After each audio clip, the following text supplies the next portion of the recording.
Friends, मेरा नाम है अखंड प्रताप सिंह और मुझे सिविल सर्विसेज में मेंस लिखने का मौका मिल चुका है। जैसा कि मैंने आपसे वादा किया था कि मैं back to back ancient India के सारी क्लासेस लूंगा और आपकी सारी हिस्ट्री का डर खत्म कर दूंगा। इसी सीरीज में आज मैं लेके आया हूं महाजनपद काल, मगध का उदय और मौर्य काल। इसमें हम मौर्य काल, मगध का उदय और महाजनपद काल के बारे में कहानी की तरह समझेंगे। चीजों को न गिरटेंगे, क्योंकि मेरा देखिए हिस्ट्री मैंने काफी अच्छे से पढ़ा है और मेरा ये आपको पढ़ाने का यही तरीका रहेगा कि मैं माइंड मैप के थ्रू पढ़ाऊंगा, क्योंकि मैं शुरू से ही रटने के खिलाफ हूँ। भाई हिस्ट्री इतना वास्ट सिलेबस है, रटोगे तो कभी कंप्लीट होने वाला है नहीं वो। तो इसलिए देखो, सबसे पहले अगर बात करते हैं अब महाजनपद काल की, तो इसके पहले हम लोगों ने वैदिक काल, फिर उत्तर वैदिक काल और बौद्ध बौद्ध धर्म, जैन धर्म के बारे में पढ़ा था और चीजों को समझा था कि कैसे धीरे धीरे लोहे की खोज ने परिवर्तन ला दिया मनुष्य के दैनिक जीवन में। तो फिर देखो, अगर तुम सोच रहे हो कि हिस्ट्री क्लास में लग्जरी कार्य क्या करेंगे हिस्ट्री की क्लास में, तो इसमें हम लोग जो पढ़ेंगे मगध का चैप्टर, तो इसके बारे में तुम समझ जाओगे कि मैंने क्यों इसको यहाँ पे प्लेस किया है। तो देखो, कोई भी चीज होता है ना, अगर किसी चीज का विकास होता है तो उसमें लोकेशन बहुत ज्यादा मैटर करता है। हाँ, वातावरण जो होता है ना, इसलिए मैं बोलता हूँ, इसके पहले वीडियो मैंने बताया था कि अच्छे दोस्तों के साथ रहोगे तो जिंदगी में तरक्की करोगे। क्यों पता है? क्योंकि लोकेशन सबसे ज्यादा मैटर करता है। अगर सोचो कि मगध के विकास के पीछे, सबसे जो मगध का विकास हुआ था उसके पीछे उसका जो स्ट्रेटेजिक लोकेशन था, वन थे, उपजाऊ क्षेत्र था, नदियां थी, तो इससे उनको लकड़ी मिला, उन्होंने नाव बनाया, फिर सैन्य दल ने दूसरे को अपना एक्सपेंस किया राज्यों का। तो इसके अगर तुम देखोगे तो मगध के विकास में सबसे जो महत्वपूर्ण चीज था वो क्या था? लोकेशन। ये देखो, इतनी लग्जरी गाड़ियां हैं जो ये यहाँ पे गैरेज में पड़ी हैं, और क्या है? धूल लग गई है इस पे। तो इसको कोई पूछ रहा है? कोई नहीं पूछ रहा है। इसको कोई पूछने वाला नहीं है। अगर ये रोड पे चलती तो इसकी लोग फोटो लेते, स्टोरिया डालते। तुम तो जानते ही हो आजकल रील्स बन रही है इन पे, लग्जरी कारों पे रील्स बन रही है। तो वैसे ही तुम सोचो, तुम घर पे पड़े हो, तुमको कोई नहीं पूछ रहा है, तुम भी निकलो, तुम गलत लोकेशन पे हो, सही लोकेशन पे पहुंचो, अपने काबिलियत को पहचानो और उस पे काम करो। देखो, दुनिया में कोई तुम्हारा सपोर्ट करने वाला नहीं आएगा, कोई नहीं आएगा। हाँ, लोग मोरल सपोर्ट दे देंगे तुमको, बट तुम्हें अपनी जिंदगी में खुद के बदलाव लाने के लिए खुद ही लड़ना पड़ेगा तुमको, और खुद अपने को जीतना पड़ेगा, और उस माहौल से निकलना पड़ेगा तुमको जिस माहौल में तुम हो। ऐसे ही कचड़े जैसे माहौल में हो, पहले अपने इन्वायरमेंट को सुधारो, फिर तुम्हारा भी मगध जनपद के जैसे तुम्हारा भी उदय होगा और तुम भी महाजनपद में बदल जाओगे। महाजनपद का मेरा मतलब क्या था? तुम भी ऑफिसर बन जाओगे। जहां पे हो वहां से निकलो, वातावरण को सही करो। तो अब शुरू करते हैं हम लोग चैप्टर। देखो, 6वीं शताब्दी की बात है। पूर्वी यूपी और पश्चिमी बिहार, यहाँ पे क्या हुआ? यहाँ पे लोहे का खोज हो गया, और लोहे की खोज ने मनुष्य के जीवन में क्रांति चला दिया। देखो, हुआ क्या ना कि लोग पहले गांव में रहते थे, छोटे छोटे कबीले थे, तो वहां पे जब लोहे का एक्सपेंशन हुआ तो खेती लोग करने लगे, और जब लोग खेती करने लगे तो लोहे से जब हल बना तो अनाज में वृद्धि होने लगी। तो अनाज में जब वृद्धि हुई तो वहां का जो कबीले का जो सरदार था उसके पास ज्यादा कर, तो देखो सिंपल सी बात है, कोई तुमसे कर कब वसूलेगा? जब तुम्हारे पास ज्यादा रहेगा तभी तो राजा सोचेगा ना कि इससे ज्यादा से ज्यादा कर वसूला जा सकता है। वो बात अलग है कि यहाँ पे हम लोग के पास पैसा नहीं है, तभी भी अभी की गवर्नमेंट टैक्स पे टैक्स लगाई जा रही है, वो बात अलग है। तो जब यहाँ का जब धीरे धीरे जब विकास हुआ और धीरे धीरे जब खेती में अनाज ज्यादा बढ़ने लगा तो राजा ने क्या किया? टैक्स बढ़ा दिया। जब राजा ने टैक्स बढ़ाया तो सिंपल सी बात है, राजा का खजाना क्या हुआ? भरने लगा। तो जब राजा का खजाना भरा तो सेना अपने सेना को वो क्या किया? ज्यादा तनख्वाह देने लगा, अधिक से अधिक सेना रखने लगा। और होता है ना कि जब लोगों के पास ज्यादा पैसा आ जाता है तो लोग क्या होते हैं? विस्तारीकरण में लग जाते हैं, और इस प्रकार एक कबीला क्या हो गया? साम्राज्य में बदलने लगा। कि देखो, जैसे क्या है ना कि ज्यादा टैक्स जब राजा के पास आ तो ज्यादा सेना होगी, जब ज्यादा सेना होगी तो क्या सोचेगा कि क्यों ना मैं उस राज्य को जीत लूं, उस राज्य को जीत लूं, उस राज्य को जीत लूं। तो यहाँ से क्या हुआ कि जो छोटे छोटे जनपद थे वो महाजनपद बनने लगे, साम्राज्य बन गए। फिर इसी के बारे में लोग पढ़ते जाएंगे धीरे धीरे कि कैसे एक कबीला जो था वो ग्राम बना, ग्राम से जन बना, जनपद से महाजनपद बना, और महाजनपद के बाद कैसे जो महाजनपद था वो साम्राज्य में तब्दील हो गया, और जो अखंड भारत था उसकी परिकल्पना वहीं पर रच दी गई थी। तो देखो, तो हुआ क्या कि लोगों के पास जब लोहे की जो खोज हुई उसमें क्या, वो फार्मिंग तो बढ़ा ही बढ़ा, धीरे धीरे जो विपन थे, जो हथियार थे वो भी बढ़ने लगे। लोहे के हथियार जब लोगों के पास आए तो उनका जो हथियार था वो काफी, जो लोहे का हथियार था काफी शार्प था, तो लोग उससे क्या किए, जो सेनाकरण हुआ, जो जो राज्य का सेना थी वो काफी सुसज्जित हो गई, और एक से एक हथियार उन लोगों के पास आ गए, वो पूरी हथियारों के साथ सुसज्जित हो गई। तो उन्होंने क्या किया? एक्सपेंशन पे ध्यान दिया। अब फिर बात करते हैं कि जो महाजनपद थे, टोटल 16 महाजनपद थे, तो इनकी हमें जानकारी कहां से मिलती है? तो बात करें 16 महाजनपद की जो जानकारी हमें अंगुत्तर निकाय और भगवती सूत्र से मिलती है। देखो, ये क्वेश्चन एसएससी ने ये क्वेश्चन पूछा था कि जो अंगुत्तर निकाय है वो किस धर्म से संबंधित है, जो अंगुत्तर निकाय है वो किस धर्म से संबंधित है। तो जो अंगुत्तर निकाय वो किस धर्म से संबंधित है? वो आपके बौद्ध धर्म से संबंधित है। और महाजनपद है, इनके बारे में अंगुत्तर निकाय और भगवती सूत्र में काफी अच्छे से बताया गया है। और फिर ये क्वेश्चन एसएससी ने पूछा था कि जो भगवती सूत्र है, जो भगवती सूत्र है वो किस धर्म से संबंधित है? तो भगवती सूत्र जैन धर्म से संबंधित है। अंगुत्तर निकाय किस धर्म से संबंधित था? बौद्ध धर्म से। और जो भगवती सूत्र है वो किस धर्म से संबंधित है? तो वो आपके जैन धर्म से संबंधित है। अगर बात करें टोटल महाजनपदों की, तो टोटल जो महाजनपद थे वो 16 थे, जिसमें से आपके 8 जो थे वो उत्तर प्रदेश में थे, 3 जो थे वो बिहार में थे, और साउथ इंडिया में, दक्षिण भारत में केवल एक महाजनपद था, और एक मध्य प्रदेश में, राजस्थान में, एक पाकिस्तान में, तो और एक था कहां पे? अफगानिस्तान में। तो ऐसे आपके टोटल 16 महाजनपद भारत में थे। दो भारत के बाहर भी थे। अगर वर्तमान भारत की बात करो, उस समय अखंड भारत था, और इस समय की बात करें अगर वर्तमान भारत की, तो वर्तमान भारत में आपके टोटल 14 थे। जो 2 महाजनपद थे वो एक अफगानिस्तान में पड़ेगा वर्तमान में, और एक पड़ेगा पाकिस्तान में। उसके बारे में भी हम लोग बात करेंगे आगे। तो देखो, अगर इसमें 16 महाजनपद हैं तो 16 महाजनपद की कई लोग, मैंने क्लास देखा यूट्यूब पे, कई लोग पढ़ाए हैं, तो 16 महाजनपद में 16 महाजनपद का रट्टा मरवा रहे हैं लोग। भाई ये तो देखो, तुमने प्रीवियस ईयर क्वेश्चन नहीं उठाया, तुमने पीवाई क्यों नहीं लगाया, पीवाईक्यू में देखो क्वेश्चन कहां से आ रहे हैं, 16 महाजनपद में कहीं से भी क्वेश्चन नहीं आया 16 महाजनपद से। तो जो इंपॉर्टेंट है, मैं फिर बोल रहा हूं, मैं यहाँ पे हूं तो आपका एग्जाम करेक्ट कराने के लिए हूं। मेरा जो भी ओरिएंटेड है, पूरा जो पीवाईक्यू है उसी के ओरिएंटेड है। जो SSC GD MTS CPO CGL CHSL etc एग्जामों में जो भी पूछा गया है बस वही मैं पढ़ाऊंगा। उससे बाहर मैं फिलोसफर नहीं बनाऊंगा मैं आप लोगों को, मैं सिर्फ वही पढ़ाऊंगा जिससे आपका एग्जाम क्रैक हो सके। तो देखिए इसमें मगध जो है ये हमेशा पूछता है, मगध की राजधानी। तो जो मगध की पहली राजधानी थी वो गिरिब्रज, उसके बाद जो दूसरी राजधानी थी राजगिरी। तो इसमें ऑप्शन देख लीजिएगा, गिरिब्रज और राजगिरी। जो गिरिब्रज और राजगिरी थी वो मगध की राजधानियां थी। अगर फिर बात करें अंग की, तो अंग की राजधानी थी चंपा। अंग की राजधानी क्या थी? चंपा। मगध की राजधानी क्या थी? इसमें देख सकते हैं आप मैप में, ये आपका मगध। तो मगध की राजधानी थी गिरिब्रज और राजगिरी। और बात करें अंग की, तो अंग की राजधानी थी चंपा।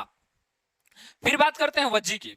देखिए वज्जी इसलिए फेमस है ना क्योंकि ये जो संघों से मिलकर बना था, जो 8 जनपदों के संघ थे, इससे मिलकर वज्जी राज्य का निर्माण हुआ था। जो वहां का वज्जी था, उसका जो महाजनपद था, उसका निर्माण हुआ था 8 संघों से बनके। और ये इंपॉर्टेंट इसलिए है, इससे क्वेश्चन इसलिए आता है कि जो 8 जनपद थे, इसमें एक था जनपद लिच्छवी। जो 8 जनपद थे, यहां से वज्जी से क्वेश्चन इसलिए आता है कि जो 8 जनपद थे उसमें लिच्छवी एक जो जनपद था। तो उस लिच्छवी जनपद इसलिए फेमस था क्योंकि ये वर्ल्ड का पहला गणतांत्रिक जनपद था। मतलब पूरे विश्व का जो पहला गणतांत्रिक शासन जहां पे किया गया था वो क्या था? लिच्छवी ही था। तो ये कहां था? वज्जी संघ में। ये क्वेश्चन आता है कि जो विश्व का नहीं आता है, भारत से क्वेश्चन पूछा गया था, सीएचएसएल में पूछा गया था ये क्वेश्चन कि जो भारत का पहला गणतांत्रिक जनपद कौन सा था, तो आप क्या बोलेंगे? वो लिच्छवी था। तो लिच्छवी से क्वेश्चन आ चुका है। और अंग का चंपा, मगध का गिरिब्रज और राजगिरी, और वज्जी का वैशाली। वज्जी कौन सी राजधानी थी? वज्जी की राजधानी थी वैशाली। एक बार और रिपीट कराता हूं आप लोगों को, मगध की राजधानी क्या थी? गिरिब्रज, बाद में बदल के कहां पे कर दी गई? राजगिरी। फिर बात करें अंग की, तो अंग की राजधानी क्या थी? चंपा। और वज्जी की वैशाली। ये जो तीनों मैंने आपको महाजनपद पढ़ाया, मगध, अंग और वज्जी, ये तीनों कहां पे है? बिहार में। ये तीनों कहां पे है? फिर रिपीट करा रहा हूं, बिहार में है। अब नेक्स्ट बात करते हैं, अब उत्तर प्रदेश की बात कर लेते हैं। जो यूपी स्टेट एग्जाम की तैयारी कर रहे हैं उसमें ये उनके लिए मोस्ट इंपॉर्टेंट है। वीडियो, लेखपाल या फिर आरओ में क्वेश्चन पूछा जा चुका है। जो काशी की राजधानी थी वो क्या थी? इसमें लोग कंफ्यूज रहते हैं क्योंकि वाराणसी का जो पुराना नाम था वो काशी था, तो लोग कंफ्यूज रहते हैं कि ये कैसे हो सकता है। तो जो काशी की राजधानी थी वो क्या थी? वो थी वाराणसी। जो काशी की राजधानी थी वो थी वाराणसी। फिर बात करते हैं वत्स की। तो वत्स की राजधानी एग्जाम में पूछा जा चुका है। ये एआरओ में पूछा था 2016 में, प्रीवियस ईयर क्वेश्चन उठा के देखिएगा। तो उसमें जो वत्स की राजधानी है, सुमेल करने वाले क्वेश्चन में ये था कि जो वत्स की राजधानी वो क्या है? तो है आपकी कौशाम्बी। अब बात करते हैं कौशल की। कौशल देश बहुत फेमस है। कौशल की अगर बात करें तो श्रावस्ती। कौशल की राजधानी कहां पे है? श्रावस्ती। श्रावस्ती कहां पड़ेगा? जो आधुनिक अयोध्या है वहां पे, जो अयोध्या है वहां पे आपको पड़ेगा क्या? श्रावस्ती। मल्ल, मल्ल की राजधानी पूछा जा चुका है, ये वीडियो एग्जाम में पूछा था। तो मल्ल की राजधानी क्या है? कुशीनगर। कुशीनगर, कुशीनगर से कुछ याद आया? मैंने पिछले क्लास में आपको क्या पढ़ाया था कि कुशीनगर में महापरिनिर्वाण हुआ था। किसका महापरिनिर्वाण हुआ था? बुद्ध का। बुद्ध ने अपना जो महापरिनिर्वाण अर्थात उनकी मृत्यु जो हुई थी कुशीनगर में, यह उत्तर प्रदेश के बलिया के बगल में देवरिया जिला पड़ता है, ये वहां पे है। कुशीनगर कहां पे है? देवरिया जिला में। अगर फिर बात करें कुरु की, तो कुरु क्या है? इंद्रप्रस्थ। भारत में इसका जब बात किया जाए, जब युधिष्ठिर और दुर्योधन में बंटवारा हुआ था, तो जो इंद्रप्रस्थ मिला था, यह मिला था किसको? युधिष्ठिर को। और जो हस्तिनापुर था वो मिला था किसको? वो हस्तिनापुर जो मिला था वो मिला था दुर्योधन को। हस्तिनापुर दुर्योधन को दिया गया था। और फिर बात करें तो जो महाभारत की लड़ाई हुई थी वो इसी कुरुक्षेत्र में हुई थी। महाभारत की लड़ाई एग्जाम में पूछा जा चुका। महाभारत की लड़ाई कितने दिन चली थी? 18 दिन चली थी। महाभारत की लड़ाई कितने दिन चली थी? 18 दिन। और महाभारत के रचयिता का नाम पूछता है तो महाभारत किसने लिखा था? महाभारत को वेद व्यास ने लिखा था। फिर अगर बात करते हैं कुरुक्षेत्र की, तो कुरुक्षेत्र का जो लोकेशन आप लेंगे तो दिल्ली, हरियाणा और मेरठ, जो यूपी का मेरठ है और दिल्ली और हरियाणा, इन तीनों का जो क्षेत्र है वो कुरुक्षेत्र है। फिर बात करते हैं क्वेश्चन, सूरसेन से क्वेश्चन आ चुका है। सूरसेन की राजधानी पूछा था, तो सूरसेन की जो राजधानी है वो क्या है? वो है मथुरा। सूरसेन की राजधानी आपकी पड़ेगी मथुरा में। अब ये सारे यूपी के थे। यूपी से इतने ही क्वेश्चन आते हैं, जो यूपी में जितने महाजनपद थे इनसे ही क्वेश्चन आते हैं। वैसे तो बहुत सारे मैंने बताया कि 8 हैं, पर फिर आपको बोल रहा हूं आपको पीएचडी तो करना है नहीं, तो उतना पढ़ के क्या मतलब है। फिर देखिए, फिर पूछा है अवंती का। तो अवंती की 2 राजधानियां थी। उत्तर में था आपका उज्जैन, उसे उत्तर उसे उज्जैन। और बात करें दक्षिण में, तो दक्षिण में महेश्मती। जो दक्षिण था, उज्जैन का जो दक्षिणी की राजधानी था वो था महेश्मती। ये वही महेश्मती है जिसमें बाहुबली मूवी का, जो बाहुबली मूवी में जो लोकेशन लिया गया है वही महेश्मती है। ये आपका पड़ेगा मध्य प्रदेश में। उज्जैन कहां पे? उज्जैन का महाकाल मंदिर। उज्जैन में क्वेश्चन पूछा जा चुका है सीएचएसएल में कि महाकाल जो मंदिर है, महाकालेश्वर जो मंदिर वो कहां पे है, तो कहां पे बताएंगे? उज्जैन में। और उज्जैन की अगर बात करें अवंती, जो अवंती महाजनपद था उसी के अंतर्गत उसकी उत्तरी राजधानी थी, वो क्या थी? वो थी उज्जैन। फिर बात करें अस्मक। अस्मक की जो राजधानी है वो पोतन या फिर पोटली है। अब आप सोच रहे होंगे कि अस्मक में क्यों पढ़ा रहा हूं, मैंने बोला कि इंपॉर्टेंट चीजों को मैं पढ़ाऊंगा। तो अस्मक मैं इसलिए पढ़ा रहा हूं कि अस्मक का जो पोतन या पोटली राजधानी थी, यह दक्षिण भारत की मात्र एक महाजनपद है। जो मैं 16 महाजनपद बताया ना कि 8 यूपी में पढ़ेंगे, 3 बिहार में पढ़ेंगे, राजस्थान, मध्य प्रदेश और दो, एक पाकिस्तान में, एक अफगानिस्तान में, और जो एक पड़ेगा वो दक्षिण भारत का एकमात्र इकलौता है अस्मक। तो ये गोदावरी क्षेत्र में पड़ेगा, यह दक्षिण भारत का एकमात्र महाजनपद है। अब फिर बात करते हैं कि मगध के उदय की। देखिए महाजनपद, जो 16 महाजनपद थे ना, जो इसमें सबसे इंपॉर्टेंट है, जिसमें सबसे ज्यादा क्वेश्चन आते हैं, जो जहां पे मेन शासन किया गया, जो सबसे शक्तिशाली था, वो क्या था? मगध था। तो सबसे पहले ये बात करते हैं कि मगध शक्तिशाली था क्यों। देखो फिर मैंने बताया ना कि अगर शक्तिशाली कोई भी होता है, अगर कोई आज पढ़ के टॉप कर दे रहा है, किसी का रैंक 1 आ रहा है, तो तुम ये देखते हो कि रैंक 1 है, और पर देखना क्या चाहिए हम लोग को? हम लोग ये सीधे पढ़ देते हैं कि मगध शक्तिशाली था। अगर कोई रैंक 1 ला रहा है, जैसे मगध शक्तिशाली था, तो हमें ये देखना चाहिए कि मगध शक्तिशाली क्यों था। अगर कोई रैंक 1 ला रहा है, तो रैंक 1 क्यों ला रहा है भाई? क्यों नहीं सभी लोग टॉप कर दे रहे हैं? क्योंकि जो रैंक 1 ला रहा है, जो सिलेक्ट हो रहा है, जो गवर्नमेंट एग्जाम को निकाल रहा है, वो क्या ऐसा कर रहा है जो तुम नहीं कर रहे हो? ये देखो तुम ना, वो पढ़ाई कर रहा है, वो डिसिप्लिन में है, वो सिस्टमेटिक वे से पढ़ रहा है, वो डेली कम से कम 6 घंटा पढ़ ही रहा है। तुम क्या हो, जब मूड किया तो पढ़ा, जब नहीं मूड किया तो नहीं पढ़ा। भाई ऐसे सिलेक्शन नहीं होने वाले हैं। जो इस समय का कंपटीशन है ना, वो 7वें आसमान पे है। एक एक सीट के लिए लड़के लड़ रहे हैं, और तुम सोच रहे हो आराम से नेटफ्लिक्स पे सीरीज देख के पढ़ ले सिलेक्शन होगा, तो नहीं होने वाला है सिलेक्शन ऐसे। तो बात करते हैं मगध की। तो मगध, मैं फिर बोल रहा हूँ कि मगध फेमस क्यों था? तो उपजाऊ मैदान था यहाँ पे। जैसे बात करें तो यहाँ पे गंगा नदी का जो उपजाऊ क्षेत्र है, यहाँ से कृषि का विकास हुआ। धान का जो रोपण विधि था, धान का जो रोपने की विधि थी, वो कहाँ से निकली थी? तो यहीं से निकली थी। धान की रोपाई की विधि स्टार्ट हो गई थी मगध साम्राज्य से। जो धान रोपने की सिस्टम था, इससे क्या हुआ? इससे धान की फसल का उपज बढ़ गया था। फिर कृषि में लोहा, मैंने अभी आपको बताया क्या, जब कृषि में लोहा आया तो उपज बढ़ गया। जब उपज बढ़ गया तो राजा ने कर बढ़ा दिया, राजा ने कर बढ़ा दिया तो सेना का रखरखाव बढ़ गया। जब सेना का रखरखाव बढ़ गया तो उसने सोचा क्यों ना अपने साम्राज्य का एक्सपेंशन किया जाए। तो इसे धीरे धीरे धीरे जो राज्य थे, जो जनपद थे, वो महाजनपद से साम्राज्य में तब्दील हो गए। फिर बात करें खनिज संसाधन की, प्राकृतिक सुरक्षा की, और वन क्षेत्र हथियार की। तो देखो प्राकृतिक सुरक्षा जो था ना, ये मगध के बढ़ने में बहुत इंपॉर्टेंट रोल प्ले किया इसने, क्योंकि वहां पे 4 पहाड़ियों से घिरा हुआ था, और एक जो था उसको घेरा गया था पूरे लकड़ी और लोहे से, बंद कर दिया गया था गेट को। तो जो अभेद हो गया था मगध। और फिर बात करें तो इसके चारों तरफ से जो नदियां थी वो इसको घेरे हुई थी, तो इससे भी सुरक्षा था। और इन लोगों के पास लकड़ी बहुत ज्यादा था, तो ये लोग क्या करते थे ना, जब कहीं पे हमला करना होता था तो ये लकड़ी का नाव बना के हमला कर देते थे। पर अन्य राज्यों के पास इतनी क्षमता नहीं थी कि वो इनके पास आ पाए। ना उन लोगों के पास लकड़ी थी, ना लोहा था, ना प्राकृतिक संसाधन, ना तो उतनी सेना थी। तो मैं बोला ना कि लोकेशन बहुत ज्यादा मैटर करता है। अब देखो, मगध साम्राज्य के उदय से पहले हम लोग बात करते हैं कि मगध पे 7 राजाओं ने, 7 वंशों ने, जो 7 महत्वपूर्ण वंश थे, उन्होंने शासन किया था। हर्यक, शिशुनाग, नंद, मौर्य, शुंग, कण्व, सातवाहन, ये 7 थे। तो इसको याद करने, देखो याद करने की तो ऐसे भी याद कर सकते हो, पर एक बहुत ट्रिक है, बहुत फेमस है, तुम भी सुने होंगे कि हसीन मासुका का 7। ह से हर्यक वंश, सी से शिशुनाग वंश, न से नंद वंश, मा से मौर्य वंश, सु से शुंग वंश, क से कर्ण वंश, और 7 से सातवाहन वंश। तो क्या ट्रिक है? हसीन मासुका का 7। ट्रिक से याद करना, ट्रिक से याद कर लो, नहीं तो वैसे तो ट्रिक से याद करने की जरूरत है नहीं। मैं ऐसे एक्सप्लेन करूंगा कि तुम चीजों को लिंक करके याद कर लोगे। वो तो ऐसे ही था, जिसको डायरेक्ट याद करना हो ऐसे भी याद कर सकता है कि हसीन मासुका का 7। तो ह से क्या है? ह से हर्यक वंश, से क्या है? शिशुनाग वंश, न से क्या है? नंद वंश, म से क्या है? मौर्य वंश, सु से क्या है? शुंग वंश, क से क्या है? कर्ण वंश, और सा से क्या है? सातवाहन वंश। तो मगध का उदय के बारे में पढ़ते हैं। तो देखो, जो मगध पे सबसे पहले जो राज किया ना, वो किया आपका हर्यक वंश। ये 5 से 44 ईसा पूर्व से चालू हुआ इसका साम्राज्य। देखो यहां से 2 क्वेश्चन आता है, एक आता है मगध का जो संस्थापक, और एक आता है वास्तविक संस्थापक, मतलब जो वास्तविक संस्थापक और संस्थापक। तो देखो पुराणों के हिसाब से अगर बात करें ना, अगर पुराण के हिसाब से बात करें तो जो बृहद्रथ था वो था मगध का संस्थापक। पर अगर वास्तविक संस्थापक पूछे तो तुम क्या बोलोगे? वो तुम बोलोगे बिंबिसार। फिर बता रहा हूं, अगर पूछे संस्थापक मगध का कौन था तो तुम बोलोगे बृहद्रथ। ऑप्शन में है बृहद्रथ, तो तुम बृहद्रथ को मारोगे क्योंकि पौराणिक था। और मैंने हिस्ट्री की पहली क्लास में बताया था कि हिस्ट्री जो है यह पूर्ण रूप से साक्ष्य पे आधारित होती है। जिस चीज का साक्ष्य है उसको इतिहास माना जाएगा। चूंकि पौराणिक साक्ष्य उपलब्ध नहीं है तो इसलिए बृहद्रथ को नहीं माना जाता है, और हम लोग बिंबिसार को सही करेंगे। अगर ऑप्शन में दोनों हो तो हम लोग बिंबिसार को सही करेंगे, अगर बिंबिसार ना हो तो घबराना नहीं, तुम बृहद्रथ को सही कर देना। अब बात करते हैं बिंबिसार की।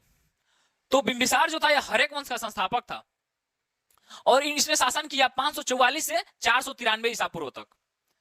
और इसने क्या किया? ये जो था, इसने बिहार में सर्वप्रथम जो बिहार का जो उदय हुआ था ना मगध का, जो मैंने बताया था ना कि मगध का जो मेन लोकेशन था वो बिहार में था, और जो मगध का मेन जो बिहार का जो उदय था वो इसी के काल में हुआ था। किसके काल में हुआ था? वो बिंबिसार के काल में हुआ था।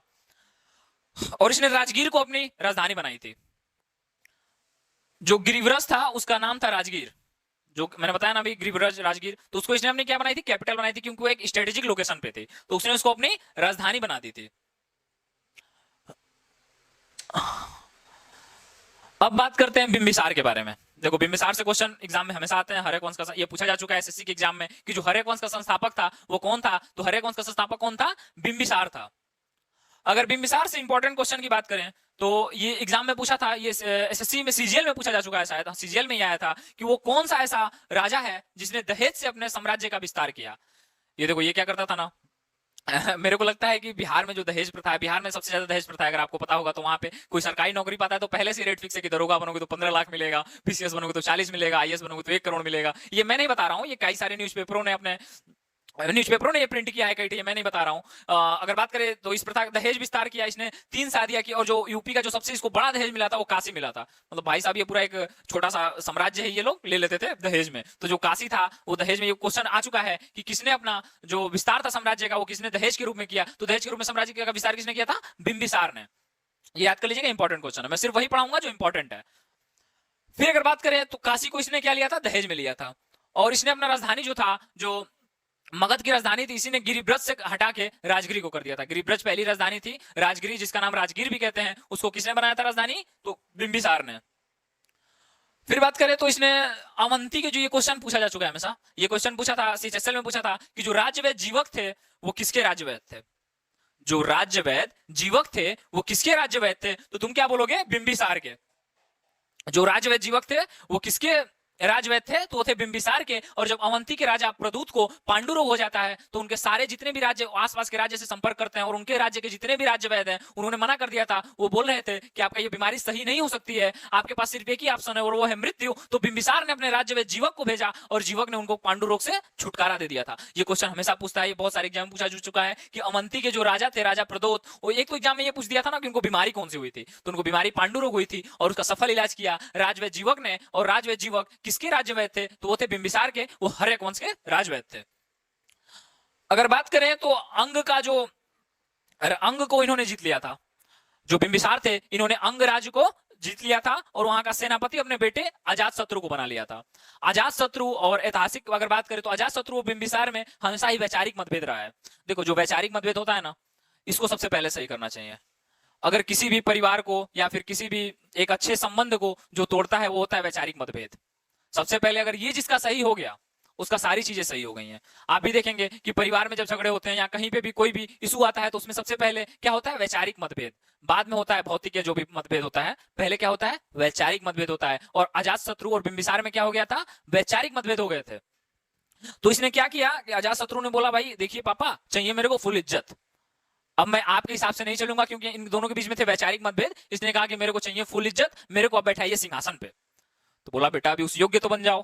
बिंबिसार ने क्या बोला? बेटा अभी उस योग्य तो बन जाओ। अजातशत्रु ने बोला ये सब छोड़िए, मुझे नहीं बनना योग्य, मेरे को चाहिए फुल इज्जत, मेरे को चाहिए अभी गद्दी। तो इन्होंने मना कर दिया। तो अजातशत्रु ने क्या किया? बिंबिसार के पेट में मार दिया भाला और वहां पे बिंबिसार की मृत्यु हो जाती है। और अजातशत्रु क्या होता है? हर्यक वंश के गद्दी पे विराजमान हो जाता है। फिर यहां से इसको बोला जाता है पितृहंता।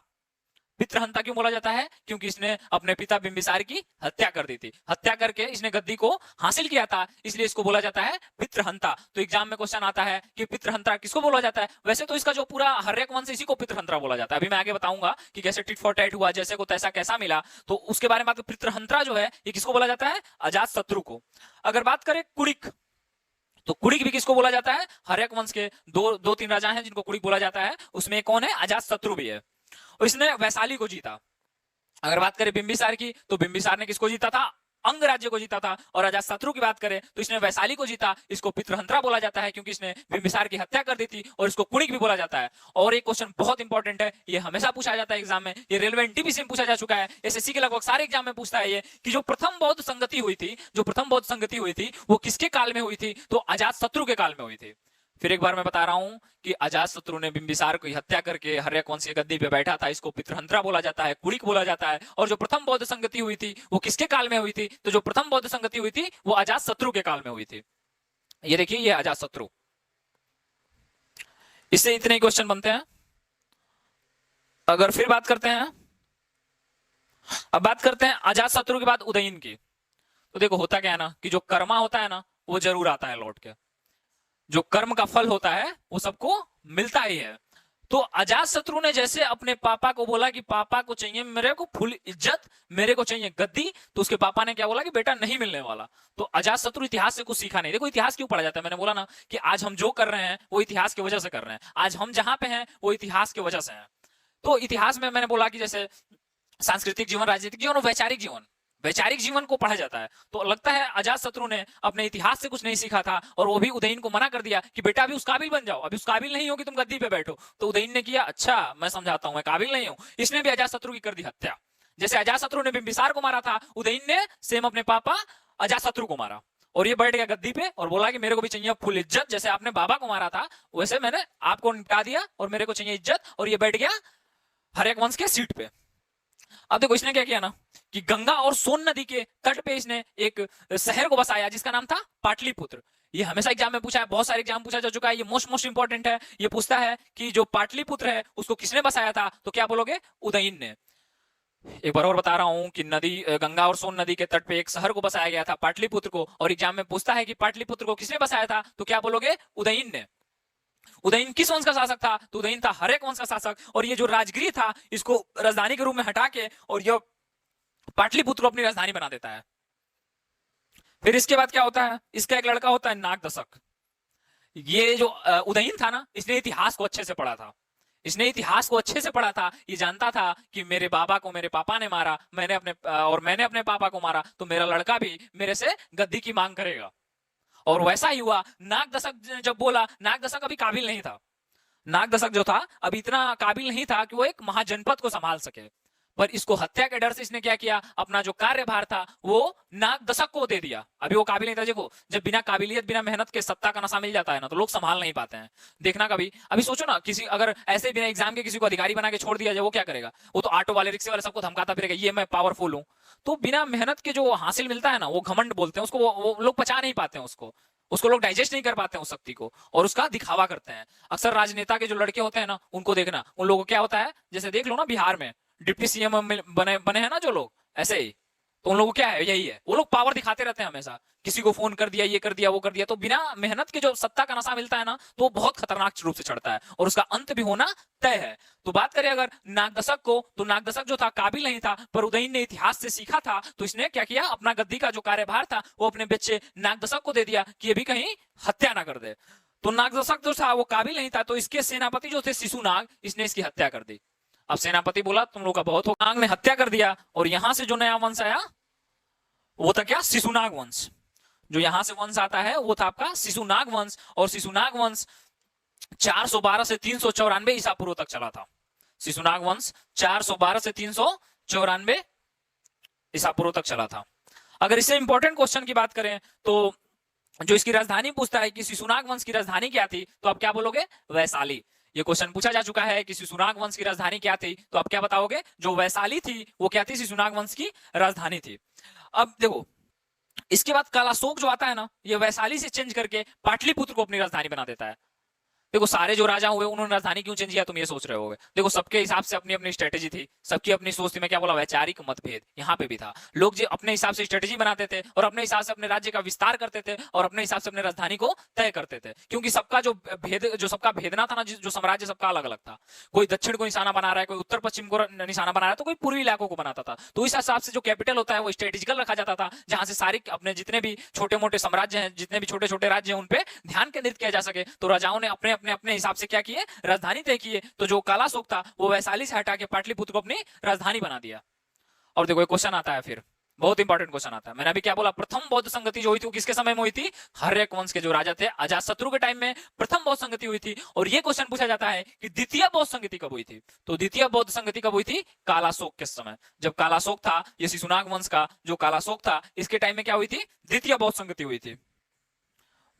देखो अगर लास्ट शासक की बात करें तो जो नंदीवर्मन था वो लास्ट शासक था किसका, शिशुनाग वंश का, और इसकी हत्या करता है महापद्मनंद, और इसके बाद स्टार्ट होता है आपका नंद वंश। तो बात करें नंद वंश की, तो देखो नंद वंश से जो क्वेश्चन आते हैं 344 से 326 ईसा पूर्व तक नंद वंश चला। जो नंद वंश था वो 344 से 326 ईसा पूर्व तक ये साम्राज्य चला। देखो जो महापद्मनंद था ना वो पुराण के हिसाब से शूद्र था। जितने महाजनपद थे उसमें ज्यादातर जो राज किया वो क्षत्रियों ने राज किया था। अगर बात करें फिर जो 7 वंशों ने मगध पे राज किया उसमें से 6 क्षत्रिय ही थे। एक जो पौराणिक आधार पे जिसको बोला जाता है कि वो शूद्र था वो कौन था, महापद्मनंद। तो जो महापद्मनंद था वो क्या था, वो शूद्र था।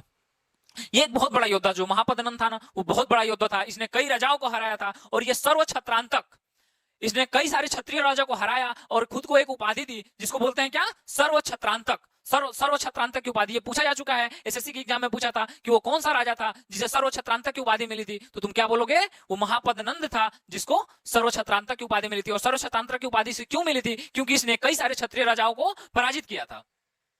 अगर फिर बात करें कलिंग में तो इसने कलिंग को जीता था।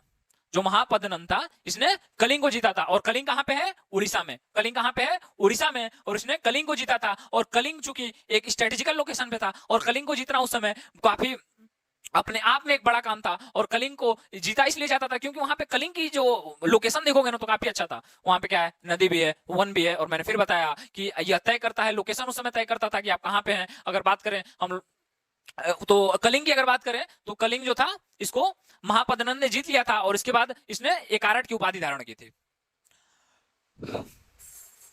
और अगर बात करें कि कलिंग जो जीता था इसका साक्ष्य कहां से मिलता है, मैंने बताया ना आपको कि जो इतिहास है वो पूरा साक्ष्य आधारित है। अगर किसी चीज का साक्ष्य नहीं मिलता है तो उसको इतिहास नहीं माना जाता है। तो जो कलिंग नरेश थे, कलिंग के जो राजा हुए खारवेल, जो कलिंग के राजा थे खारवेल, उन्होंने एक अभिलेख, अभिलेख होता क्या है, जो पत्थर होते हैं ना, अभिलेख की शुरुआत सबसे पहले जो भारत में शुरुआत की थी अभिलेख की उसने अशोक ने किया था।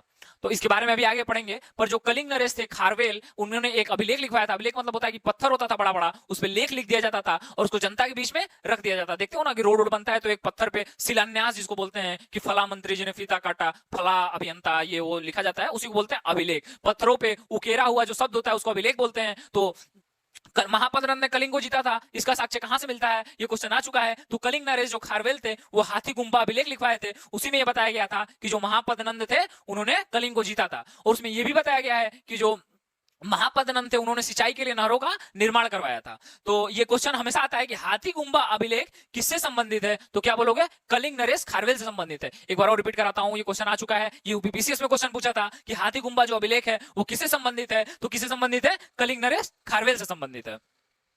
तो आपको महापद्मनंद से क्या क्या याद करने की जरूरत है कि जो सर्व छत्रांतक की उपाधि थी, जो क्षत्रियों का नाश करने वाला था वो कौन था, महापद्मनंद था। और यह पुराण के हिसाब से शूद्र था और इसने उपाधि ली थी एकराट की। और एकराट की उपाधि इसने इसलिए ली थी क्योंकि ये कलिंग को जीता था। और कलिंग को जीता था इसका साक्ष्य कहां से मिलता है, तो कलिंग के जो नरेश थे खारवेल, उनका हाथी गुम्बा अभिलेख पे लिखा गया था कि जो महापद्मनंद था उसने कलिंग को जीता था और इसने नहरों का निर्माण कराया था ताकि सिंचाई की कार्य सुचारू रूप से चल सके। फिर बात करते हैं 8 पुत्र थे महापद्मनंद के। तो 8 पुत्रों में जो घनानंद था वो सबसे महत्वपूर्ण है। जो घनानंद 326 से 322 तक था, ये सबसे इंपॉर्टेंट है। ये क्वेश्चन आ चुका है कि जब सिकंदर ने आक्रमण किया था, जो सिकंदर के समकालीन था वो कौन था, तो क्या बोलोगे, घनानंद था। ये क्वेश्चन आ चुका है कि जब सिकंदर के समकालीन कौन भारत में राजा था, तो कौन था, वो घनानंद था। और घनानंद बहुत ही क्रूर शासक था। जो घनानंद था वो बहुत ही क्रूर शासक था। देखिए सबका ना अंत जो होता है ना वो तय है।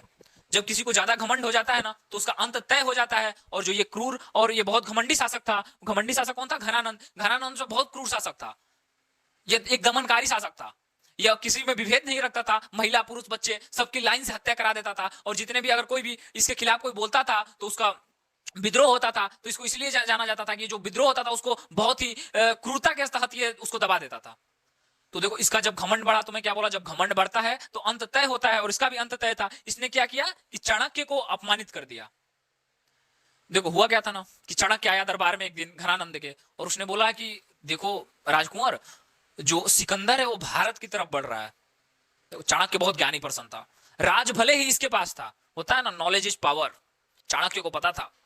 पर घनानंद समझ नहीं पा रहा था। घनानंद सत्ता के नशे में चूर था, वो समझ नहीं पा रहा था। चाणक्य ने बोला कि देखो राजन, भारत पे आक्रमण होने वाला है और मैसिडोनिया का सिकंदर, जो जिसका नाम ही सिकंदर है, वो सबको जीतते हुए आया है, वो भारत को भी जीत लेगा। तो घनानंद सत्ता के नशे में चूर, इसको कुछ समझ में नहीं आ रहा है। इसने बोला अब ये बताएगा मेरे को, मेरे पास सेना है, मैं मतलब उसके घमंड हो गया और उसने चाणक्य को अपमानित करके बाहर कर दिया। और चाणक्य उसी दिन तक्षशिला की तरफ चले गए और उन्होंने अपने बाल को खोल लिया और बोला कि जब तक इस घमंडी शासक को इस सत्ता से उतार के फेंक नहीं देता हूं, तब तक मैं अपने सखाओं को नहीं बांधूंगा।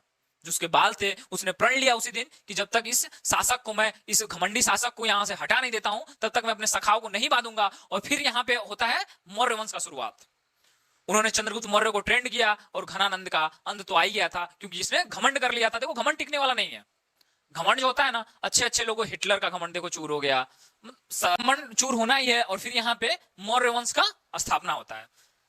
चंद्रगुप्त मौर्य घनानंद को हरा के और फिर चाणक्य के देखरेख में क्या होता है, घनानंद का विनाश होता है और मौर्य वंश की स्थापना भारत में कर दी जाती है। तो देखो जो मौर्य वंश है ना, जो बहुत एक जो अखंड भारत की परिकल्पना थी, मौर्य वंश ने पूर्ण किया। और यह उत्तर में हिमालय, फिर अरब सागर, पश्चिम में, नीचे आपको देखेंगे दक्षिण में तो मैसूर, और अगर पूर्व में बात करें तो बंगाल तक फैला था। तो अगर बात करते हैं कि मौर्य वंश का साक्ष्य हमें कहां से मिलता है, तो जो साहित्यिक स्रोत है अगर उसकी बात करें तो अशोक के अभिलेख से हमें मौर्य वंश के बारे में जानकारी मिलती है। मैंने क्या बताया अभी, अभिलेख किसे कहते हैं, पत्थरों पे उकेरे गए।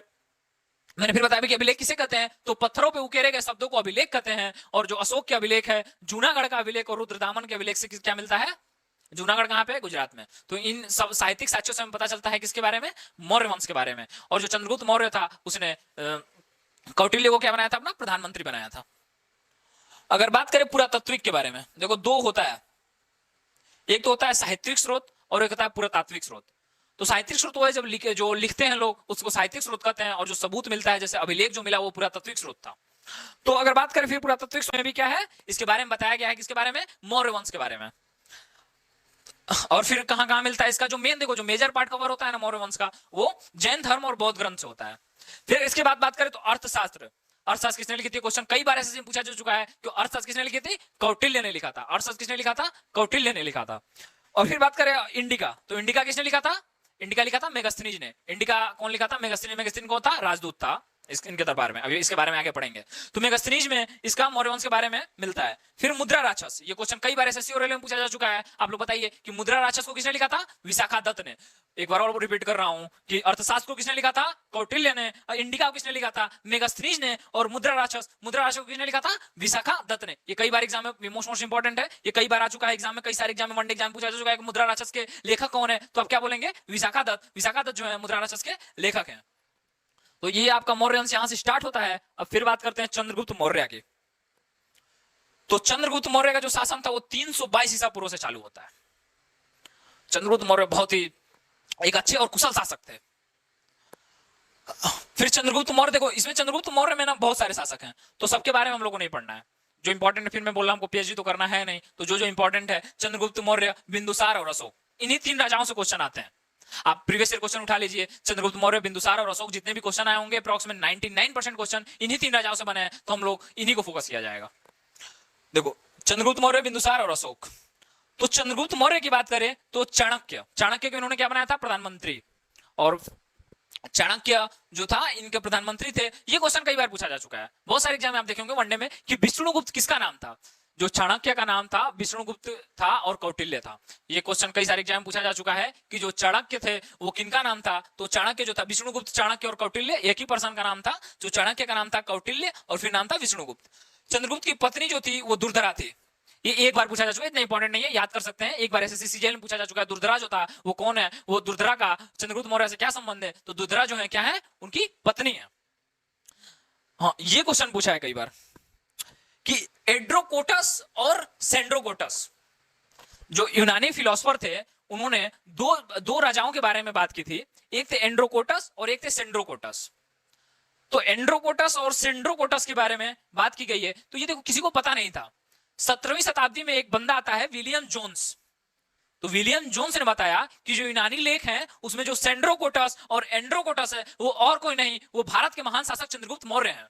मतलब 17वीं शताब्दी तक जो एंड्रोकोटस और सेंड्रोकोटस थे, ये लोग समझते थे कि ये यूनानी राजा हैं, पर इसने जो विलियम जोन्स था इसने बताया कि नहीं, ये चंद्रगुप्त मौर्य ही हैं जिनका यूनानी में नाम क्या रखा गया था, एंड्रोकोटस और सेंड्रोकोटस। ये कई बार पूछा जा चुका है एग्जाम में कि एंड्रोकोटस और सेंड्रोकोटस किसका नाम था, तो क्या बोलेंगे, चंद्रगुप्त मौर्य का। चंद्रगुप्त मौर्य का क्या नाम था, एंड्रोकोटस और सेंड्रोकोटस। और इसको सबसे पहले किसने बताया था, तो इसको सबसे पहले जिसने बताया था उसका नाम था विलियम जोन्स। विलियम जोन्स ने सबसे पहले बताया कि सेंड्रोकोटस और एंड्रोकोटस चंद्रगुप्त मौर्य का नाम है। इसलिए मैं बार बार इस चीज को रिपीट कर रहा हूं क्योंकि कई बार एसएससी के एग्जामों में पूछा जा चुका है। और मैं फिर बता रहा हूं, मैं पूरा एग्जाम ओरिएंटेड रहूंगा, आपको केवल वही बताऊंगा जो एग्जाम में आएगा।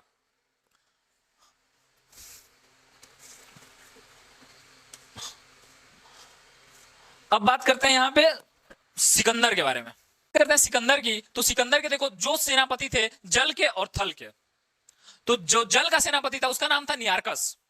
तो यहां से क्वेश्चन नहीं आता है। जो थल का सेनापति था वो था सेल्यूकस निकेटर। तो ये क्वेश्चन पूछा जा चुका है एग्जाम में कि जो सेल्यूकस निकेटर था वो किसका सेनापति था, तो तुम क्या बोलोगे, वो सिकंदर का सेनापति था। सेल्यूकस निकेटर किसका सेनापति था, सिकंदर का सेनापति था। और 305 ईसा पूर्व में इसने मगध पे हमला कर दिया। जो सेल्यूकस निकेटर था इसने 305 ईसा पूर्व में क्या किया, हमला कर दिया। ये पता है, ये समझ रहा था ना कि घनानंद शासक है, ये नहीं जान रहा था कि चंद्रगुप्त मौर्य उस समय शासन कर रहे हैं यहाँ पे। उसने वो ये सोचा था कि घनानंद का शासन है और उसने हमला कर दिया और इसको हार का सामना करना पड़ा। यह बुरी तरह से हारा। और इसकी जो पुत्री थी कार्नेलिया हेलेना, उसका दो नाम है, कहीं कहीं कार्लेनिया भी पूछा जाता है, कहीं कहीं हेलेना, पर ज्यादा जो एग्जाम में आया वो कार्नेलिया आया है। तो आपको कार्नेलिया याद रखना है। एसएससी में जितनी बार पूछा जा चुका है वो कार्नेलिया ही पूछा है। तो जो कार्नेलिया थी उसका विवाह किसके साथ हुआ, चंद्रगुप्त मौर्य ने बोला बेटा आए हो तो कुछ तो दे के जाना पड़ेगा, हमला किए हो तो चलो एक मैट्रिमोनी संबंध बनाते हैं। और मैट्रिमोनी संबंध के तहत क्या हुआ, कार्नेलिया से चंद्रगुप्त मौर्य ने शादी कर लिया। और इसने जो सेल्यूकस निकेटर था उसने मगध पे हमला किया और उसे हार हुआ। और कार्नेलिया से अपनी जो पुत्री थी उससे चंद्रगुप्त मौर्य की शादी कर दी और एक राजदूत को भेजा जिसका नाम था मेगस्थनीज।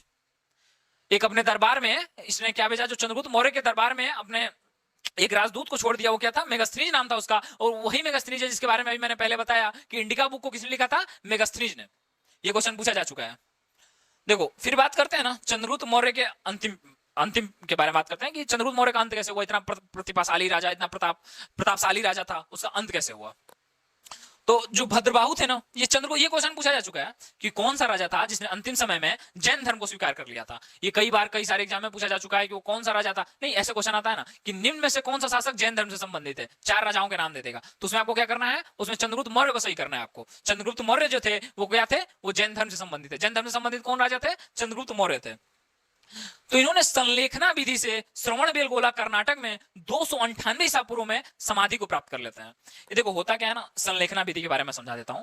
देखो जैन धर्म में जो था ना, धन उन रखने को एक अभिशाप माना जाता था। और उनका ये मानना था कि मतलब जो मिट्टी कमाना होगा मिट्टी में मिल जाएगा। कुछ धन संपत्ति रखना क्या था, एक बुरा काम था, धन संपत्ति नहीं रखना चाहिए जैन धर्म के हिसाब से।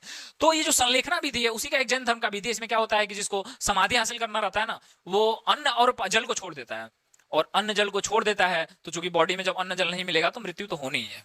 और यही विधि है जो संलेखना विधि है। इसमें ये होता है कि जो पर्सन होता है जो संलेखना विधि ग्रहण करता है वो अन्न और जल को छोड़ देता है और समाधि में चला जाता है। तो चंद्रगुप्त मौर्य थे जो लास्ट में क्या हुआ, इन्होंने संलेखना विधि से जो कर्नाटक के श्रवणबेलगोला में अपने प्राण को त्याग दिया।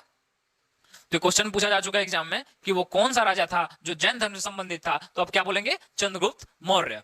और ये भी पूछा था कि किस राजा ने संलेखना विधि से अपने प्राण को त्यागा था। ये एनटीपीसी में पूछा था कि वो कौन सा राजा था जिसने संलेखना विधि से अपने प्राण को त्यागा था। तो तुम क्या बोलोगे, जो चंद्रगुप्त मौर्य थे वो लास्ट में जैन धर्म को अपना लिए और श्रवणबेलगोला कर्नाटक में संलेखना विधि से अपने प्राणों की त्याग दिए। तो इससे यही क्वेश्चन आता है, एक बार मैं रिपीट करा देता हूं। जो सेल्यूकस निकेटर था उसने 305 बीसी में मगध पे हमला किया। वो नहीं जानता था, वो समझ रहा था कि अभी भी यहाँ पे घनानंद का राज है, पर उस समय तक चंद्रगुप्त मौर्य का राज आ चुका था। और मगध पे हमला में वो बुरी तरह हार गया और उसने अपनी पुत्री कार्नेलिया हेलेना, तो नाम जो है कार्नेलिया और हेलेना दोनों है, पर यूपी के एग्जाम में जब भी आया है तो हेलेना आया है, पर सेंट्रल गवर्नमेंट में जब भी पूछता है तो कार्नेलिया ऑप्शन में आता है। देखिए ये पता नहीं क्यों ऐसा होता है सेंट्रल और स्टेट गवर्नमेंट में, मेरे को नहीं पता है, बट कार्नेलिया आप याद कर लीजिए। क्योंकि अगर आपको सेंट्रल गवर्नमेंट में अगर एग्जाम दे रहे हैं तो आप कार्नेलिया याद कर लीजिए, स्टेट दे रहे हैं तो हेलेना याद कर लीजिए। मेरा दोनों बताना काम है। तो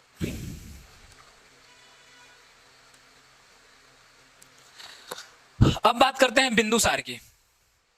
बिंदुसार को पता क्या बोला जाता है, अमित्र घात। ये कई बार एग्जाम में क्वेश्चन पूछा जा चुका है कि जो अमित्र घात है, अमित्र घात किसको बोला जाता है। तो अमित्र घात जो शत्रुओं को नाश करने वाला है वो बिंदुसार है।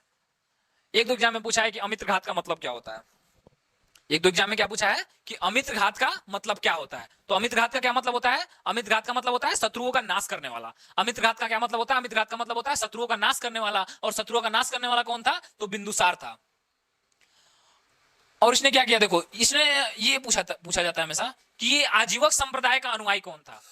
ये कई सारे एग्जाम पूछा जा चुका है। क्वेश्चन आता है क्या कि आजीवक संप्रदाय का अनुयायी कौन है निम्नलिखित में से, और नीचे 4 ऑप्शन दे देगा, तो अब क्या बोलेंगे? बिंदुसार। आजीवक संप्रदाय का अनुयायी कौन था? तो बिंदुसार था। अगर बात करें तो इसके टाइम में तक्षशिला में बहुत भयंकर विद्रोह हो गया था। जो तक्षशिला था वहां उस समय का, वहां पे बहुत बड़ा मतलब विद्रोह होता, लोग राजा के खिलाफ हो गए थे। तो इसने अपने बड़े बेटे सुसीम को भेजा वहां पे। जो सुसीम था वो बड़ा बेटा इसका था, उसको वहां पे इसने भेजा। तो जो सुसीम था वो दयालु प्रकृति का था। जो सुसीम था वो दयालु प्रकृति का था और उससे वो विद्रोह नहीं दब पाया। तो उस समय अवंती के जो राज्यपाल थे वो थे सम्राट अशोक।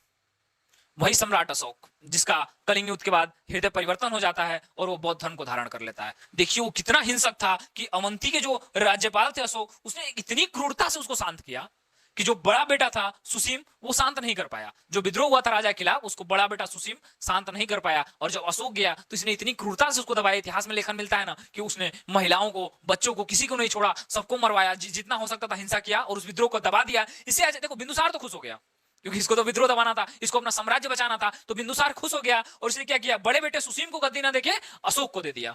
अशोक को दिया क्या, देखो पौराणिक आधार पे ये भी बोला जाता है ना कि अशोक जो था वो 99 भाइयों की हत्या करने के बाद अपने गद्दी पे बैठा था। फिर मैं बोला पर ये पौराणिक आधार पे, और इतिहास क्या है, साक्षी आधार पे। जिसका साक्ष्य नहीं है वो इतिहास नहीं है। तो इसका साक्ष्य नहीं मिलता है, पौराणिक लेखों में ये जानने को मिलता है कि जो अशोक था उसने अपने 99 भाइयों की हत्या की थी और उसके बाद गद्दी पे विराजमान हुआ था। तो देखो ये क्वेश्चन आता है कि जो अपने शासन काल से पहले जो अशोक था वो कहां का राज्यपाल था। ये कई बार क्वेश्चन पूछा जा चुका है कि जो अपने शासन काल से पहले अशोक कहां का राज्यपाल था। तो कहां का था? अवंती का था। अवंती का राज्यपाल कौन था? अशोक। तो यहां से इतने ही क्वेश्चन बनते हैं। हाँ एक क्वेश्चन पूछा जाता है ना कि बिंदुसार जो डायमेक्स था, एक तो राजदूत था कौन? मेगस्थनीज चंद्रगुप्त मौर्य के टाइम में, और एक कौन था? डायमेक्स। डायमेक्स जो था ये राजदूत कौन? ये था एंटियोकोस सीरिया। ये सीरिया से आया था राजदूत। देखो पहले के राजा क्या था ना, संबंध बनाते थे। आज भी देखोगे ना कि कभी कभी देखते हैं कि जो कोई विदेश से आता है ना, जो भारत में, तो प्रधानमंत्री कुछ यहाँ का कुछ साहित्यिक रूप या फिर कुछ भी कुछ भेंट किया जाता है ना, तो लोग चाहते हैं कि जो राजनीतिक संबंध है वो बने रहे। जो उपहार है वो शुरू से ही एक संबंध बनाने का एक अच्छा तरीका है। कूटनीति के तहत ये दिया जाता है कि कभी कभी देखते हो कि अगर कोई बाहर से आता है तो जो प्रधानमंत्री है भारत के, वो कुछ सांची का स्तूप का फोटो हो गया, ताजमहल का हो गया, या फिर कुछ भी वैसा बना हुआ मोन्यूमेंट को भेंट कर देते हैं वो। तो उस समय क्या था ना कि जो एंटियोकस था वो सीरिया का राजा था और यहाँ पे थे बिंदुसार। तो संबंध बनाना था। इन्होंने कहा ना कि वहां की क्या फेमस है भाई, एक बात बताओ वहां की क्या फेमस चीजें हैं। तो उसने कहा कि यहाँ अंजीर, मीठी शराब, राजदूत और यूनानी दार्शनिक बहुत फेमस है। तो उन्होंने कहा एक काम करो, चारों चीजों को भिजवा दो यार। यहाँ पे भारत में तो नहीं मिलती है मीठी शराब, अंजीर और फिर यूनानी दार्शनिक उस समय बहुत फेमस थे। अभी बताया ना आपको, हेरोडोटस नाम की जो हेरोडोटस और हेरोडोटस नाम था वो चंद्रगुप्त मौर्य को यूनानी लेखकों को नहीं लिखा था। यूनानी जो लेखक थे उन्होंने बताया था। यूनानी लेखक बहुत फेमस थे, जो यूनानी दार्शनिक थे वो बहुत फेमस थे उस समय, पूरे वर्ल्ड में फेमस थे। यूनानी दार्शनिकों को ही यूनानी दार्शनिकों का ही लेख पढ़ के जो सिकंदर था उसने भारत पे हमला किया था, क्योंकि यूनानी दार्शनिकों ने ये उल्लेख किया था कि भारत अकूत धन है, भारत में बहुत ज्यादा धन, इसलिए सिकंदर ने भारत पे हमला किया था। पर भेद नहीं पाया वो अलग बात है। उसके जो थे ना वो सिपाही वो डर गए। तो एंटियोकस था जो सीरिया का राजा, उससे मांग किया बिंदुसार ने कि अंजीर, मीठी शराब और यूनानी दार्शनिक की। तो वहां का जो समय नियम था उसमें यह था कि जो दार्शनिक है उनका क्रय विक्रय नहीं किया जा सकता है। अब भाई इसने बंदा मांग लिया कि मीठी शराब और अंजीर तो ठीक है, यूनानी दार्शनिक भी दे दो। तो यूनानी दार्शनिक मैंने बोला जैसे कि नॉलेज इज पावर। जो नॉलेज होता है ना वो सबसे शक्तिशाली है। नॉलेज से शक्तिशाली कोई नहीं है। जो ज्ञान है वो सबसे शक्तिशाली होता है। अंबेडकर ने क्या कहा था, ज्ञान वो दूध है, ज्ञान वो सरनी का दूध है, जो जिसको पी लेगा वो दहाड़ेगा।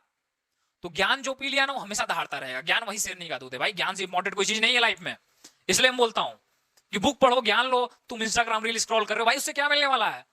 2 मिनट के सुख मिलेगा उससे, बस जीवन भर का सुख जीवन भर स्ट्रगल करोगे। फिर मैं बोल रहा हूं जो आज 6 घंटे नहीं पढ़ पाया ना, कल 12 घंटे मजदूरी करेगा वो। तो वही है। तो अंजीर और मीठी शराब दे दिया था, पर जो सीरिया में नियम था कि यूनानी दार्शनिकों का क्रय विक्रय नहीं किया जा सकता है, तो इन्होंने नहीं दिया और इन्होंने डायमेक्स नाम के राजदूत को बिंदुसार के राज्य में भेज दिया था। ये क्वेश्चन पूछा जा चुका है कि डायमेक्स, हाँ ये क्वेश्चन आता है, ये यूपीपीसीएस में क्वेश्चन पूछा था, ये बड़े एग्जाम में पूछता है। ऐसे ऑप्शन दे देगा और पूछेगा ना कि किस किस चीज की मांग बिंदुसार के द्वारा की गई थी। सीरिया के राजा एंटियोकस से बिंदुसार के द्वारा किस किस चीज की मांग की गई थी, यूपीपीसीएस में पूछा जा चुका है। तो अंजीर, मीठी शराब और यूनानी दार्शनिक, इसमें 2-3 और ऑप्शन जोड़ देंगे, घोड़ा, हाथी, तो उन सब ऑप्शन नहीं होंगे, ये वनडे एग्जाम में नहीं पूछता वैसे।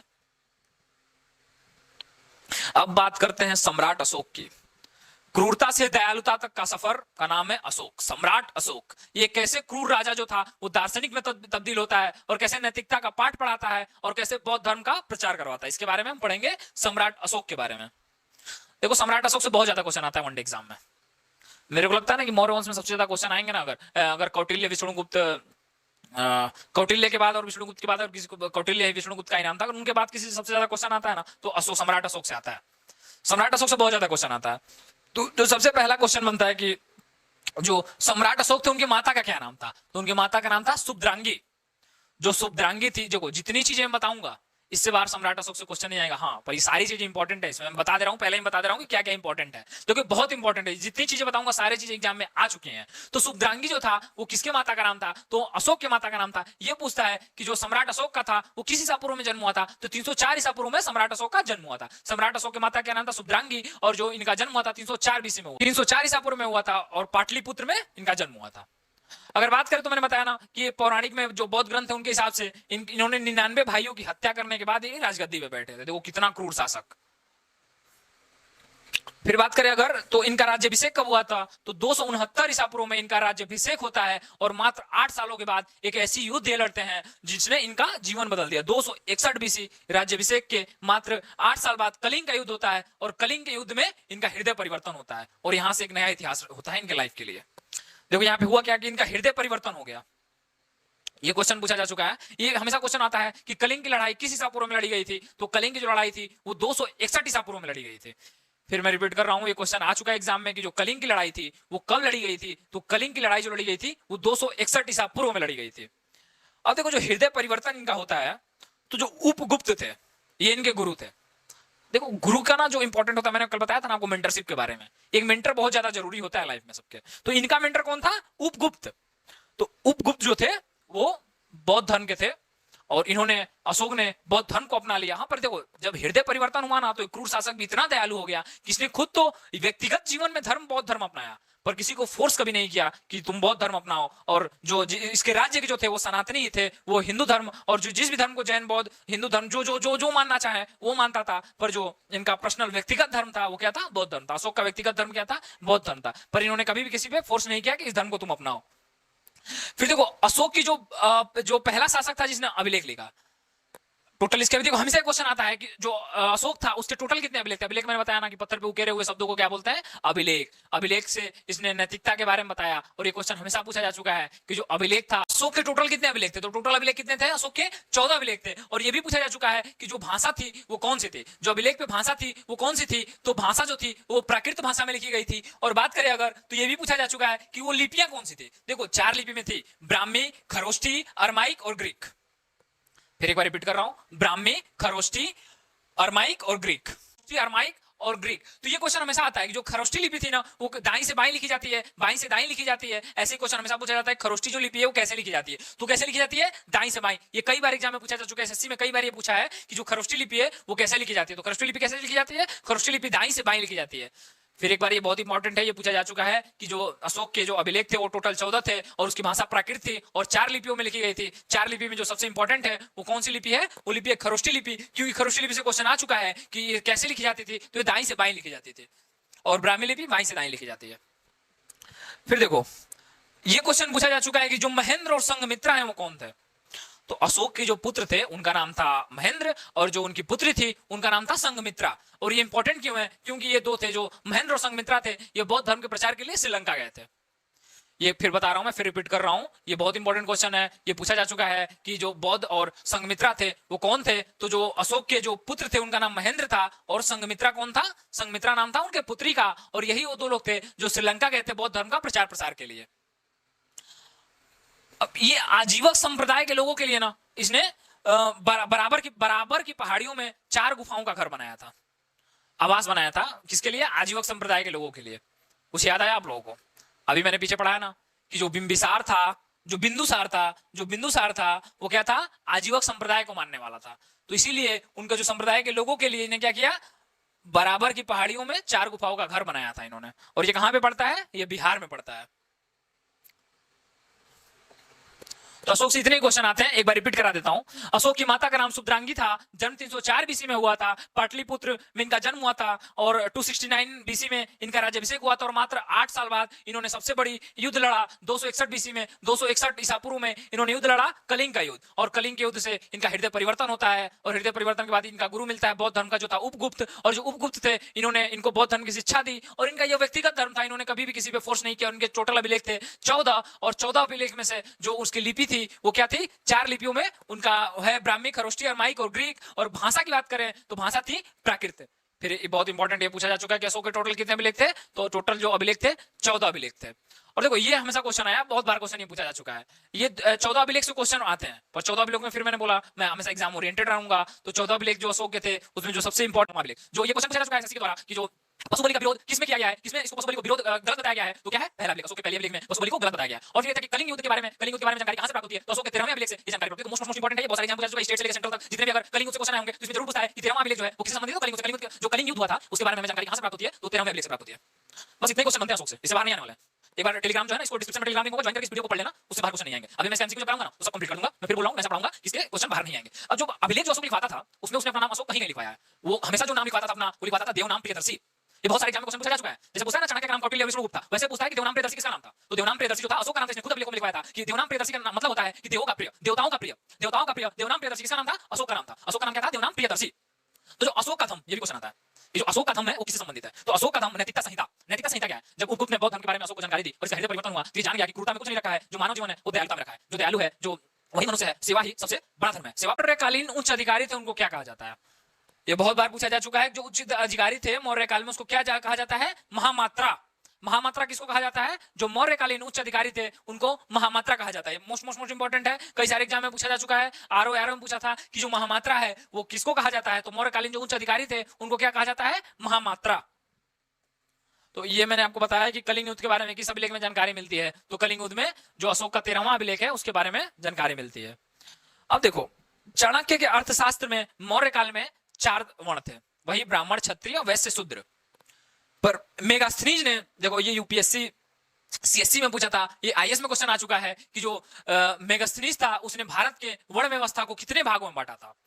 फिर मैं रिपीट कर रहा हूं कि अगर पूछे कि चाणक्य के हिसाब से भारत में उस समय कितने वर्ण थे मौर्यकालीन युग में, तो क्या बोलोगे? तुम बोलोगे 4। पर अगर बोल देगा, ये क्वेश्चन पूछा था उसमें कि मेगास्थनीज ने कितने भागों में बांटा था वर्ण को यहाँ के, तो उसने 7 भागों में बांटा था। और उसने आर्थिक आधार पे बांटा था कि मतलब जो आर्थिक आधार है उसके हिसाब से डाइवर्सिफाई किया था वर्ण को। व्यापारी, कृषक, पुजारी, ऐसे करके 7 थे टोटल। तो ये क्वेश्चन बहुत इंपॉर्टेंट है, याद कर लो हो सके। देखो जो क्वेश्चन जरूर नहीं है कि यूपीएससी में नहीं आया तो वनडे एग्जाम्स में नहीं आएगा, ये काफी बेसिक क्वेश्चन है कि मेगास्थनीज के आधार पे आर्थिक आधार बांटा था 7 था, याद कर लो, ये इंपॉर्टेंट है। वर्णों को 7 बांटा गया था। फिर देखो अब अशोक से कुछ क्वेश्चन आते हैं जो बहुत इंपॉर्टेंट है। ये देखिए सम्राट अशोक का पिक है, काफी वैभवशाली राजा था ये। और अशोक की बात करें तो मैंने बताया था कि जब बुद्ध की मृत्यु हुई थी तो उनके जो अस्थियां थी उनको कई जगह पे दफना दिया गया था और वहां पे स्तूप का निर्माण कराया गया था। तो जो सबसे बड़ा स्तूप था मध्य प्रदेश में है वो सांची का स्तूप। इसको मैं बता रहा हूँ, ये बहुत इंपॉर्टेंट है, कई सारे एग्जाम पूछा जा चुका है। सांची का स्तूप कहाँ पे है? तो सांची का स्तूप मध्य प्रदेश में है। और इसका निर्माण किसने कराया था? तो इसका निर्माण अशोक ने कराया था। सांची का स्तूप का निर्माण किसने कराया था? सांची के स्तूप का निर्माण अशोक ने कराया था।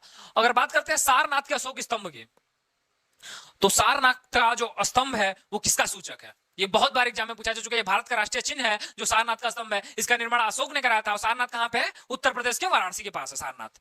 तो बात करें तो 4 जो पत्थर के शेर है वो ऐसे चारों साइड में रखे, चारों दिशाओं में रखे हैं। वो सारनाथ का जो स्तंभ है वो अहिंसा का सूचक है, ये भारत का राष्ट्रीय चिन्ह है। इसको अशोक स्तंभ भी कहते हैं। इसका निर्माण किसने कराया था? अशोक ने कराया था।